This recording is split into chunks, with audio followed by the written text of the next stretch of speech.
Hello বন্ধুরা, welcome to only sports view. তো এই ভিডিওতে কথা বলবো সুপার কাপ নিয়ে। তো সুপার কাপের যে সেকেন্ড ম্যাচ রয়েছে East Bengal versus Chennai FC 28 October বিকেল 4:30 থেকে, তো সেই ম্যাচটা নিয়েই কথা বলবো। তো সেই ম্যাচে ইস্টবেঙ্গল এবং চেন্নাই এফসি দুজনের কীরকম লাইন আপস নিয়ে নামতে পারে, তো সেই বিষয়ে আলোচনা করব।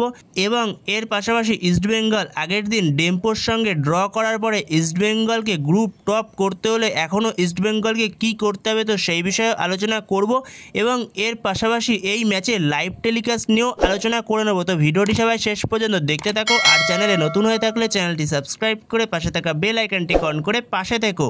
তো সেখানে 28 অক্টোবর বিকেল 4:30 থেকে ম্যাচ রয়েছে East Bengal versus Chennai FC super কাপের দ্বিতীয় ম্যাচ, যেখানে ইস্টবেঙ্গল প্রথম ম্যাচটা ডেম্পো এসসির সঙ্গে 2-2 গোলে ড্র করেছে। যেখানে ইস্টবেঙ্গল ডেম্পো এসসির মতো টিমের বিরুদ্ধে ড্র করেছে, যেখানে ইস্টবেঙ্গলের কাছে এত কোয়ালিটি বিদেশি প্লেয়ার থাকা সত্ত্বেও যেখানে ডেম্পো এসসি তারা পুরো তাদের ইন্ডিয়ান স্কোয়াড নিয়ে নেমেছিল, যেখানে তাদের কোনো রকম বিদেশি প্লেয়ার ছিল না, তা সত্ত্বেও ইস্টবেঙ্গলকে আটকে দিয়েছে ডেম্পো এসসি, যেখানে শেষ পর্যন্ত 2-2 গোলে ড্র করেছে। যেখানে ইস্টবেঙ্গল এই ম্যাচটা ড্র করাতে পুরোপুরি চাপে পড়ে গেছে, যেখানে ইস্টবেঙ্গলের আরেক প্রতিপক্ষ মোহনবাগান তারা চেন্নাই এফসির সঙ্গে 2-0 গোলে জয় পেয়ে তারা পয়েন্টস টেবিলের বর্তমান সময় 1 নম্বরে রয়েছে। যেখানে গ্রুপ টপ না করতে পারলে সেমিফাইনালে যেতে পারবে না, তো গ্রুপ টপ করতেই হবে। তো সেখানে ইস্টবেঙ্গলের কাছে এখন একটাই মাত্র সুযোগ পড়ে রয়েছে। ইস্টবেঙ্গলের যে নেক্সট দুটো ম্যাচ রয়েছে, একটা ম্যাচ যেটা 28 তারিখ পরবর্তী ম্যাচ চেন্নাই এফসির সঙ্গে, সেটা তো ডু অর ডাই ম্যাচ ইস্টবেঙ্গলের কাছে। তার পরের ম্যাচটাও যেটা ডার্বি ম্যাচ, সেটাও ডু অর ডাই ম্যাচ হবে। দুটো ম্যাচই পরপর ডু অর ডাই ম্যাচ হবে ইস্টবেঙ্গলের কাছে।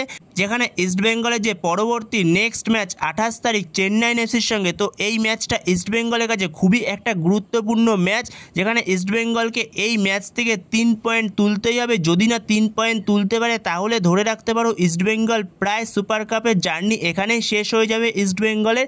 তো সেখানে ইস্টবেঙ্গলের কাছে খুবই গুরুত্বপূর্ণ ম্যাচ হতে চলেছে। যেখানে ইস্টবেঙ্গল যে প্রথম ম্যাচটা ডেম্পো এসসির সঙ্গে খেলেছিল, তো সেই ম্যাচটাতে ইস্টবেঙ্গল প্লেয়ারদের মধ্যে অনেক সমস্যা দেখা গেছে। যেখানে বিশেষ করে ইস্টবেঙ্গলের যে গোলকিপার দেবজিৎ মজুমদার, তার গোলকিপিং নিয়ে অনেক প্রশ্ন থাকবে। যেখানে দুটো গোলের ক্ষেত্রেই তার ভুল রয়েছে, যেখানে দুটো গোলের ক্ষেত্রেই তার পজিশন ঠিকঠাক ছিল না। তো সেখানে আগের ম্যাচটা ভুলে গিয়ে পরবর্তী দুটো ম্যাচে ইস্টবেঙ্গলকে এখন ফোকাস করতে হবে। তো সেখানে ইস্টবেঙ্গল আর চেন্নাই এফসির এই ম্যাচটা রয়েছে ব্যাম্বোলিন স্টেডিয়ামে গোয়াতে, যেখানে এই ম্যাচটা লাইভ টেলিকাস্ট দেখানো হবে ইন্ডিয়ান ফুটবল ইউটিউব চ্যানেলে। তো তোমরা এই ম্যাচটার লাইভ টেলিকাস্ট দেখতে পারবে ইন্ডিয়ান ফুটবল ইউটিউব চ্যানেলে। সেখানে লাইভ দেখানো হবে 28 তারিখ বিকেল 4:30 থেকে। তো সেখান থেকে তোমরা লাইভ দেখতে পারবে এই ম্যাচটি। তো সেখানে ইস্টবেঙ্গল কোচ অস্কার ব্রুজন, তার কাছে বড় পরীক্ষা থাকবে নেক্সট দুটো ম্যাচে। যেখানে ইস্টবেঙ্গল কোচ অস্কার ব্রুজন তারও কিছু ভুল আছে গেম প্ল্যানে। তো যেখানে ইস্টবেঙ্গলের যে মেন গুরুত্বপূর্ণ বিদেশি প্লেয়ার মিগুয়েল, তো তাকে তো প্রথম থেকে ইউজ করছে না অস্কার। তো সেটা জানা নেই অস্কার কেন ইউজ করছে না। তো পরবর্তী সময় আগের দিনও তাকে নিয়ে এসছে ডেম্পো এসসির সঙ্গেও। তো যে কিনা তোমার গেমটাকে কন্ট্রোল করবে মিগুয়েল, তাকে তুমি ইউজ করছো না। যেখানে আগের দিনের ম্যাচে প্রথম থেকে হিরোসিকে ইউজ করেছিল হামিদকে না ইউজ করে, যেখানে হিরোসিকে দেখে একদমই মনে হচ্ছে না সে যে পুরো ফুল ফিটনেসে রয়েছে। তো সেখানে হামিদের সঙ্গে একটা ভালো কম্বিনেশন গড়ে উঠেছে টিমটার আস্তে আস্তে। তো সেখানে হামিদকে অবশ্যই ইউজ করা উচিত প্রথম থেকে, অস্কারের হামিদের সঙ্গে মিগুয়েলকে ইউজ করা উচিত। তো আশা করছি এই ম্যাচে অস্কার সেই ভুলটা করবে না। অস্কার হামিদ মিগুয়েলকে একসাথে প্রথম থেকে এই ম্যাচে স্টার্ট করাবে চেন্নাইয়ের মতো টিমের বিরুদ্ধে, যেখানে চেন্নাই টিমটার কাছেও কোনো রকম বিদেশি প্লেয়ার নেই, সমস্ত রকম ইন্ডিয়ান প্লেয়ার নিয়ে তারা খেলছে। যেখানে চেন্নাই এফসি টিমটাও যথেষ্ট ভালো ফাইট করেছে মোহনবাগানের সঙ্গে, যেখানে 2-0 গোলে হয়তো ম্যাচটা হেরে গেছে চেন্নাই এফসি। যেখানে চেন্নাই এফসি ফার্স্ট হাফে তো অন্তত 2-0 গোলে এগিয়ে যেতেই পারতো, অন্তত একটা গোল তো পেতেই পারতো। যেখানে অবধারিত একটা গোল সেভ করে দেয় ভিশাল কাইত, যেখানে সে মুখ দিয়ে একটা বল সেভ করে দেয়। তো সেখানে 1-0 গোলের লিড তো পেতেই পারতো চেন্নাই এফসি। তো যথেষ্ট ভালো ফাইট করেছে Chennai FC first half second half জুড়ে। তো সেখানে ইস্টবেঙ্গলের কাছে লড়াইটা খুব একটা সহজ হবে না চেন্নাই এফসির সঙ্গে। যথেষ্ট ভালো ফাইট করছে চেন্নাই এফসির এই টিমটাও, যেখানে চেন্নাই এফসির ফরওয়ার্ডদের মধ্যেও যথেষ্ট ভালো ভালো প্লেয়ার রয়েছে। যেখানে ইরফান ইয়াদবের মতো প্লেয়ার রয়েছে, মন্দার রাও দেশাই রয়েছে। তো যথেষ্ট ভালো ভালো প্লেয়ার রয়েছে। তো সেই জায়গাতেই ইস্টবেঙ্গলের ডিফেন্সকে সতর্ক থাকতে হবে অবশ্যই। তো এরপরে যদি কথা বলা যায় এই দুই টিমের কীরকম লাইন আপস হতে পারে এই ম্যাচে, তো সেখানে যদি সবার প্রথমে চেন্নাইন এফসিকে নিয়ে কথা বলা যায়, তো চেন্নাইন এফসি ইস্টবেঙ্গলের বিরুদ্ধে 4-2-3-1 ফরমেশনে যেতে পারে, যেখানে গোলে স্টার্ট করবে মোহাম্মদ নওয়াজ, যেখানে 4 জন ডিফেন্সের মধ্যে লেফট ব্যাক স্টার্ট করবে ভিঘ্নেশ দাক্ষিণামূর্তি, আর রাইট ব্যাক স্টার্ট করবে ডিনলিয়ানা, আর দুজন মেন সেন্টার ব্যাক হবে, একজন লালডিন পুইয়া, আরেকজন হলো প্রীতম কোটাল। এটা হবে ডিফেন্স লাইন চেন্নাইন এফসির।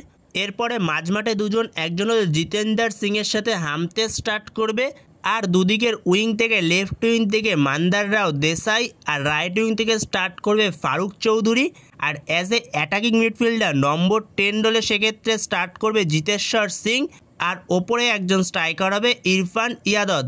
তো এরকমই হবে ইস্টবেঙ্গলের বিরুদ্ধে চেন্নাইন এফসির লাইন আপস। যেরকম লাইন আপস নিয়ে মোহনবাগানের বিরুদ্ধে নেমেছিল চেন্নাইন এফসি, তো সেম লাইন আপসটা নিয়েই নামবে ইস্টবেঙ্গলের বিরুদ্ধে।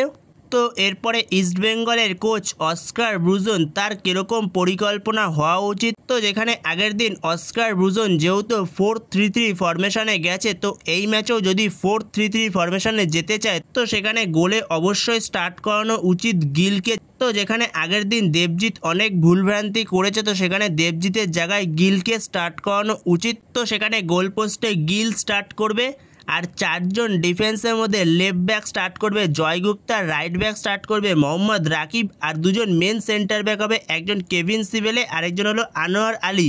তো সেখানে লেফট ব্যাকে জয় গুপ্তার জায়গাতে চাইলে লালচুং গুঙ্গাকেও ইউজ করতে পারে।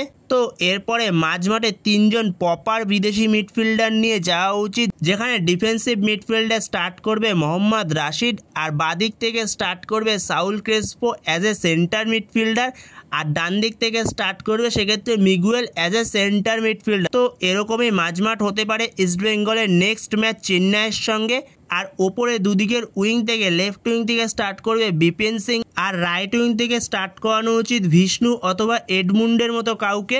তো সেখানে দেখা যাক রাইট উইংয়ে কাকে স্টার্ট করায়। আর ওপরে একজন স্ট্রাইকার স্টার্ট করানো উচিত হামিদ আহাদাদকে, যেহেতু হিরোসি সে এখনও পুরোপুরি নিজের মনে হচ্ছে না ফুল ফিটনেসে রয়েছে তাকে দেখে, যেখানে সে আগের দিন একটা ইজি গোল মিস করেছে, যেখানে মহেশ সুন্দর একটা বল সাজিয়ে দিয়েছিল, তারপরেও সে গোলটা মিস করেছে।